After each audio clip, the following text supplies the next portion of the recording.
Kas trukdo pokyčiui darbe? Kažkokia kardų karalienė, galbūt viršininkė, galbūt kolegė, kuri negeranoriškai nusiteikusi, kuri galbūt kaišioja pagalius į ratus, kuri gali būti labai didelė kritikė, arši, aštri, vat ir jinai trukdo jums.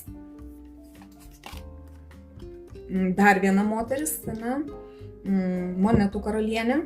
Iš tikrųjų, galbūt yra moteriškas kolektyvas ir moteris jums trukdo, kaišioja pagalius į ratus.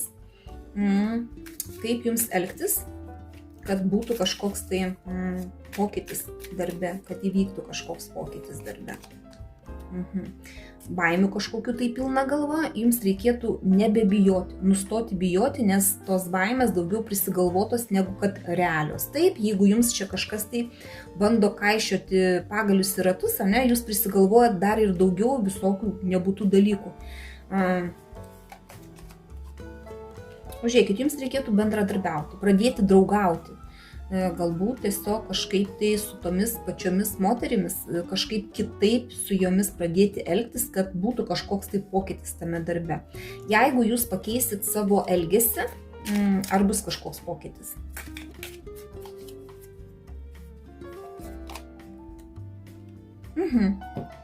Atsiras darbo arkanas iš karto krenta. Taip, atsiras daugiau darbo, atsiras kažkoks tai darbo pobūdis kitas, bet kažkoks tai pokytis turėtų įvykti. Konkurencija.